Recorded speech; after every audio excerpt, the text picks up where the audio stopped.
नमस्कार सभी को राम राम। सभी साथियों को राम राम। साथियों कैसे हैं मित्रों? सभी साथी कैसे हैं? बढ़िया है, बढ़िया होने चाहिए। सभी साथियों का एक बार फिर से हार्दिक स्वागत डीएस सैनी चैनल पर। प्यारे साथियों, आप पढ़ रहे हैं हिंदी साहित्य का इतिहास की श्रृंखला में। एक एक छोटी छोटी चीज को हम क्लियर कर रहे हैं, छोड़ कुछ भी नहीं रहे हैं, ठीक है ना। छोटी छोटी चीजों को अपन यूँ कहते हैं बूंद बूंद से घड़ा भरता है, तो बूंद बूंद से घड़ा भर रहे हैं अपन। छोटी छोटी चीज़ों से हम छोटे छोटे वीडियो के माध्यम से पूरे इतिहास को पढ़ डालेंगे। अभी एग्जाम बहुत दूर है। अभी आपको कुछ ही दिनों में मैं ऑब्जेक्टिव टाइप क्वेश्चन लाने वाला हूँ, बहुत ही जल्दी। आपके लिए एक किताब भी बहुत जल्दी आ रही है, हिंदी साहित्य का इतिहास।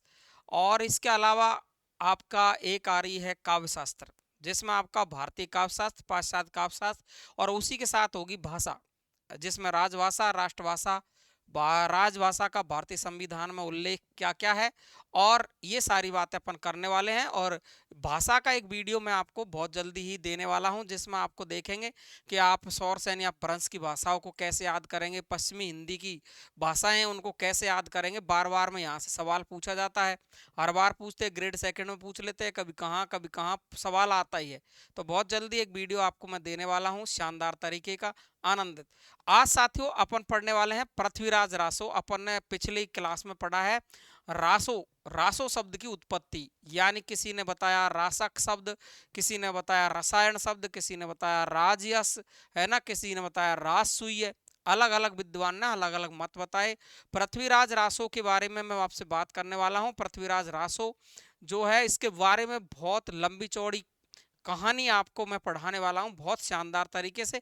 लेकिन आज एक छोटे से वीडियो के माध्यम से आपको मैं एक सवाल पक्का करवा के जाऊंगा, और पक्का है, पक्का है। अगर आया तो आप छोड़ोगे नहीं किसी भी कंडीशन में। देखो, आपका जो सबसे विवादित पक्ष है पृथ्वीराज रासो की, वो ऐतिहासिकता इसके विवादित पक्ष है। पृथ्वीराज रासो का सबसे ये एक सवाल, जाने कितनी बार ये सवाल पूछ लिया गया है, जिसको मैं आपको बोल रहा हूं। यानी मैं एक शब्द लिख रहा हूं, देखो, ऐतिहासिकता। ऐतिहासिकता लिख दिया मैंने। ये शब्द इतना महत्वपूर्ण है कि बहुत ज्यादा बार ये नंबर दिलाता है आपको, बहुत ज्यादा बार। आपको पूछेगा कि पृथ्वीराज रासो का सबसे विवादित पक्ष कौन सा है, तो विवादित पक्ष है ऐतिहासिकता, यानी कि इसके इतिहास पर विवाद है। कई तो विद्वान कहते हैं कि पृथ्वीराज रासो है वो प्रामाणिक है। कई विद्वान कहते हैं कि अर्ध प्रमाणिक है, कुछ लिखा हुआ मिलता है, कुछ नहीं मिलता है। कुछ विद्वान कहते हैं कि ये पूर्ण रूप से प्रमाणिक है। कुछ विद्वान कहते हैं बिल्कुल अप्रमाणिक है, अप्रामाणिक है। तो फिर क्या करें? तो इसका जो विवादित पक्ष है वो ऐतिहासिकता है। ये सवाल कई बार पूछा गया है। पृथ्वीराज रासो है, इसके रचयिता है वो आपके चंद्रवरदाई है। और आचार्य रामचंद्र शुक्ल ने चंद्रवरदाई को महाकवि, हिंदी का पहला महाकवि माना है। और पृथ्वीराज रासो को हिंदी का प्रथम महाकाव्य या आपका सबसे बड़ा महाकाव्य आप मानते हैं, तो पृथ्वीराज रासो कौन मानते हैं? आचार्य रामचंद्र शुक्ल। इसकी प्रमाणिकता पर विवाद है। कुछ विद्वान कहते हैं प्रमाणिक, अर्ध प्रमाणिक और आपका प्रामाणिक। तीनों को हम देखेंगे, याद भी करेंगे। तो सबसे पहली बात साथियों, मैं आपको छोटे से वीडियो में बताना चाहता हूं कि आपको ये बहुत जल्दी याद हो जाएगा और बहुत मजा आ जाएगा। देखिए कितने सारे सवाल आपके यहां से क्लियर होते हैं। आपके लाइफ स्टाइल बदल जाएगी इस वीडियो पढ़ करके। देखो, पृथ्वीराज रासो है। अब देखो, इतना लंबा चौड़ा साहित्य है, इसको मैं पूरा आपको यूट्यूब पर पढ़ाऊं तो बहुत वक्त बीतता है।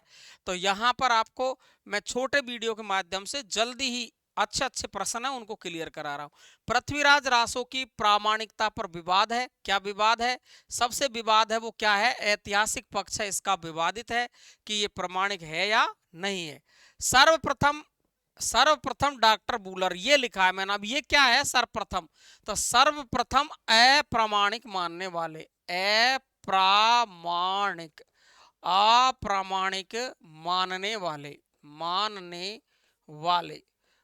सर्वप्रथम अप्रामाणिक मानने वाले जो विद्वान है वो कौन है? डॉक्टर बूलर। आपको सवाल कई बार पूछ लिया गया है कि पृथ्वीराज रासो को सबसे पहले अप्रामाणिक मानने वाले विद्वान कौन है? डॉक्टर बूलर। क्लियर है, याद रख लोगे।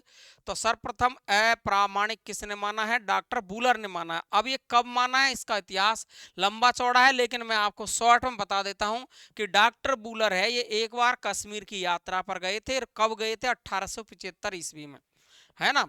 डॉक्टर बूलर कश्मीर की यात्रा पर गए थे 1875 ईस्वी में। वहां पर इनको एक एक एक ग्रंथ मिला, पृथ्वीराज विजय।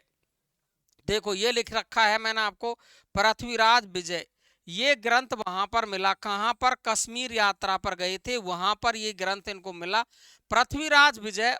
और पृथ्वीराज विजय के आधार पर ही इन्होंने कहा कि पृथ्वीराज विजय में इस पृथ्वीराज रासो का कोई वर्णन नहीं है। क्यों नहीं है?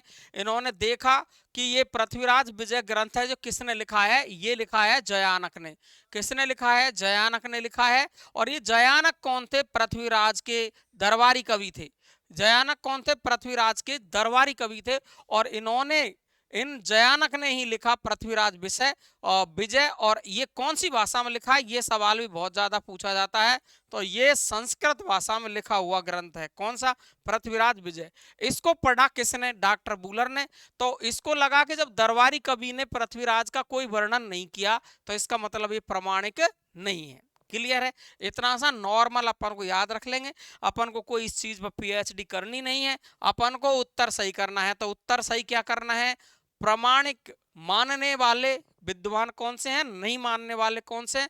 तो नहीं मानने वालों में सर्वप्रथम अप्रामाणिक मानने वाले विद्वान कौन है? बूलर है। ये बूलर कश्मीर यात्रा पर गए थे। कब गए थे? 1875 ईस्वी में। वहां पर इन्होंने किस ग्रंथ को पढ़ा है? पृथ्वीराज विजय को पढ़ा है। और ये किसने लिखा है? जयानक ने लिखा है। ये जयानक कौन है? तो पृथ्वीराज के दरबारी कवि है। ये पृथ्वीराज विजय कौन सी भाषा में लिखा हुआ ग्रंथ है? तो संस्कृत में लिखा हुआ ग्रंथ है। इसी के आधार पर डॉक्टर बूलर कहते हैं कि ये जो पृथ्वीराज रासो है ये पूर्णतः अप्रामाणिक ग्रंथ है। क्लियर है? क्लियर हो गया? मैं फिर से एक बार बता रहा हूं कि पृथ्वीराज रासो का सबसे विवादित पक्ष है वो कौन सा है? ऐतिहासिकता है। सर्वप्रथम अप्रामाणिक मानने वाले विद्वान कौन है? डॉक्टर बूलर है। ये कश्मीर यात्रा पर कब गए हैं? 1875 में। वहां पर कौन सा ग्रंथ पढ़ा? पृथ्वीराज विजय। और पृथ्वीराज विजय को लिखने वाले कौन है? जयानक। ये जयानक कौन है? पृथ्वीराज के दरबारी कवि है।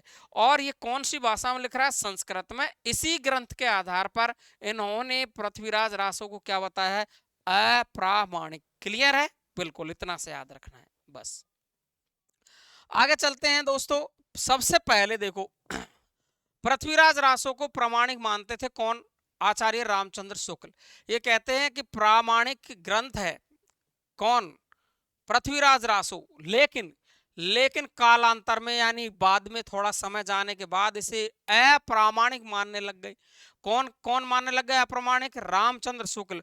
और मैंने कहा और इन्होंने क्या कहा? और इन्होंने कहा ना, वो सुन लो आप। इन्होंने कहा यह पूरा ग्रंथ, ये देखो, यह पूरा ग्रंथ, यह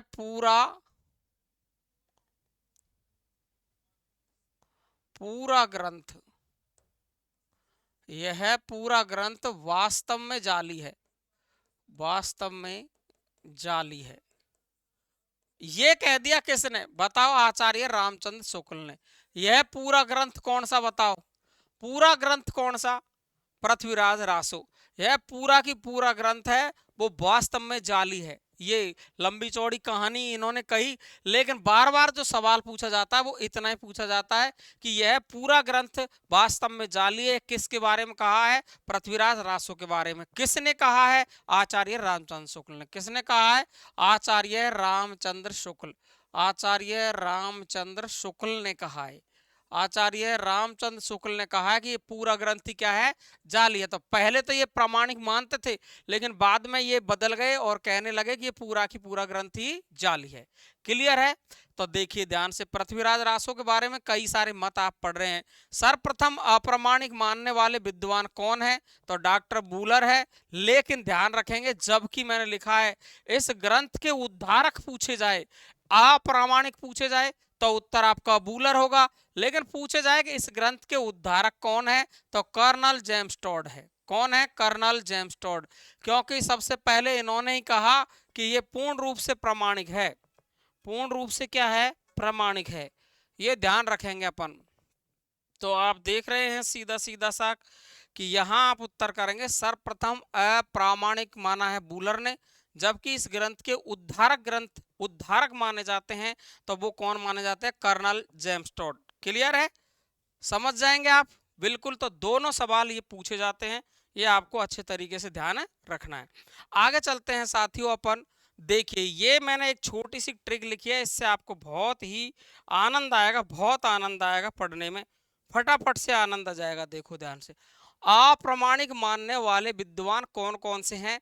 तो अप्रामाणिक मानने वाले विद्वान है वो बहुत सारे हैं, लेकिन प्रमुख रूप से पूछे जाते हैं ना, वो मैंने एक छोटी सी ट्रिक लिखी है जिससे आपको याद हो जाएगा, बहुत मजा आ जाएगा। देखो गौरी देवी, ऐसे याद रखेंगे, गौरी देवी और श्यामल शुक्ल, बस गौरी देवी श्यामल शुक्ल, गौरी देवी श्यामल शुक्ल, गौरी देवी श्यामल शुक्ल ने बूलर मोती को अप्रामाणिक माना है ना। गौरी देवी श्यामल शुक्ल ने, गौरी देवी श्यामल शुक्ल ने बूलर मोती को अप्रामाणिक माना। गौरी देवी श्यामल शुक्ल बूलर मोती, गौरी देवी श्यामल शुक्ल बूलर मोती ने अप्रामाणिक माना है। गौरी से कौन है? गौरी शंकर हीराचंद ओझा। और देखो देवी से कौन सा? मुंशी देवी प्रसाद। क्लियर है? श्यामल से है कवि राजा श्यामल दास। और देखो शुक्ल से आपको पता ही है, आचार्य रामचंद्र शुक्ल ने बाद में जाके अप्रामाणिक मान लिया था इसको। और बूलर ये सर्वप्रथम मानने वाले हैं, सर्वप्रथम इन्होंने सर्वप्रथम क्या माना है? अप्रामाणिक माना है। क्लियर है? ओके। और देखो मोतीलाल मैनारिया, और इसके साथ ही है मोतीलाल मैनारिया।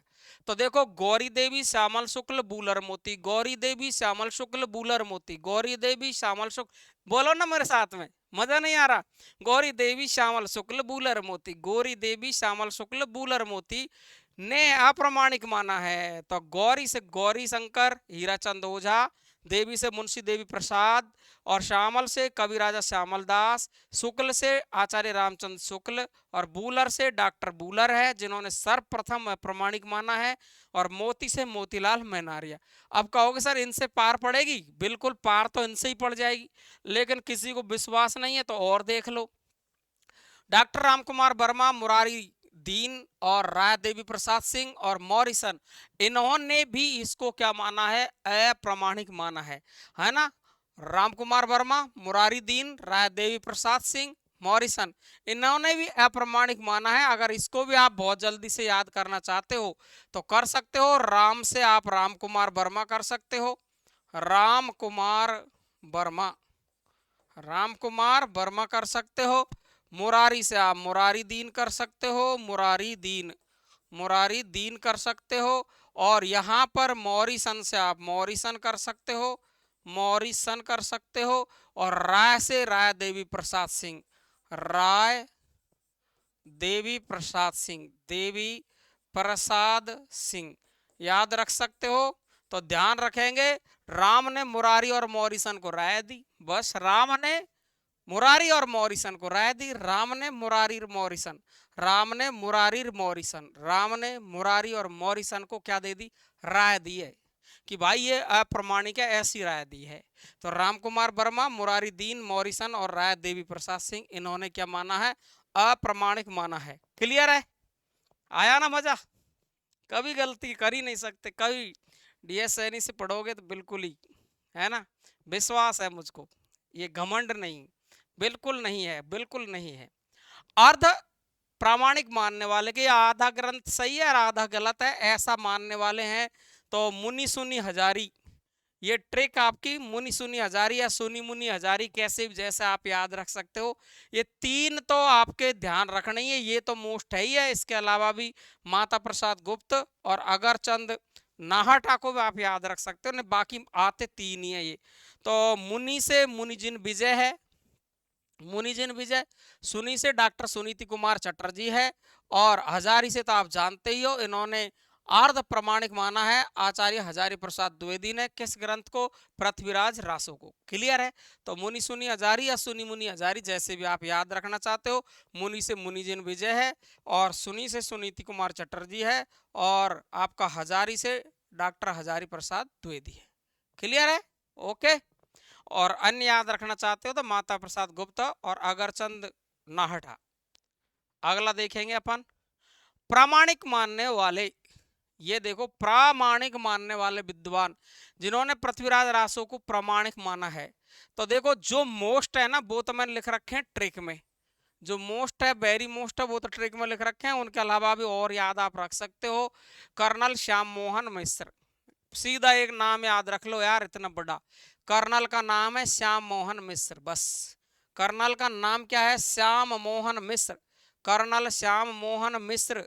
कर्नल श्याम मोहन मिश्र ने रासो को प्रामाणिक माना है। कर्नल श्याम मोहन तो उद्धारक तो है ही ये। कर्नल जेम्स टॉड है, वो पृथ्वीराज रासो के क्या है? उद्धारक, उद्धार करने वाले हैं। तो उद्धारक माने जाते हैं कर्नल जेम्स टॉड। तो देखो, कर्नल जेम्स टॉड और कर्नल का नाम श्याम मोहन मिश्र। श्याम से डॉक्टर श्याम सुंदर दास। और देखो, मोहन से ये पूरा नाम एक ही, ध्यान रखेंगे, मोहन लाल विष्णुलाल पांड्या। पूरा एक ही नाम है, ये जगह की वजह से मैंने लिख दिया मोहनलाल विष्णुलाल पांड्या। पूरा नाम तो मोहन से मोहनलाल विष्णुलाल पांड्या। मिस्र से आप जानते हैं मिस्र बंधु है। तो ये आपके चार नाम तो आपको फिक्स ध्यान रख लें, इन्होंने तो प्रामाणिक माना ही है। इसके अलावा George Abraham Grierson, doctor Nagendra Garcin de Tassy, Mathura Prasad Dikshit और आर्यहत जी ने भी इसको क्या माना है? प्रामाणिक ग्रंथ माना है। बताओ, बात समझ में आई कि नहीं आई? कर्नल श्याम मोहन मिश्र ने रासो को प्रामाणिक माना। कर्नल का नाम श्याम मोहन मिश्र। क्लियर? याद रख लोगे। ये थे प्रामाणिक मानने वाले विद्वान। अब देखिए, यहां से अपन बात करें तो पृथ्वीराज रासो की जो प्रमुख प्रमुख बात है वो तो मैंने बताई। बाकी पृथ्वीराज रासो के बारे में बहुत लंबा चौड़ा मामला है, उसको पढ़ेंगे अपन अगले वीडियो में। आज यहीं तक के लिए नमस्कार सभी को। प्यारे साथियों, कैसा रहा है वीडियो?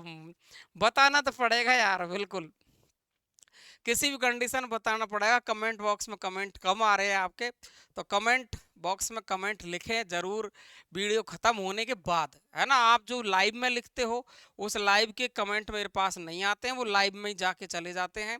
तो बाद में मुझे लिख के बताएं कैसा रहा है वीडियो, कैसी लग रही है क्लास, आगे इसको श्रृंखला को बढ़ाना नहीं बढ़ाना, ये सब आपके हाथ बात है। अगर आपको समझ में आ रहा है तो मैं आगे काम करता रहूँगा, नहीं आ रहा है तो कोई विशेष बात नहीं है।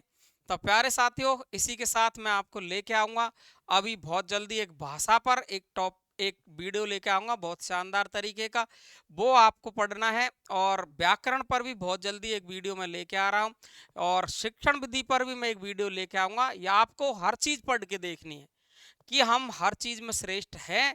एक जगह पढ़ने से हमारा उद्धार हो सकता है, तो बिल्कुल हो सकता है।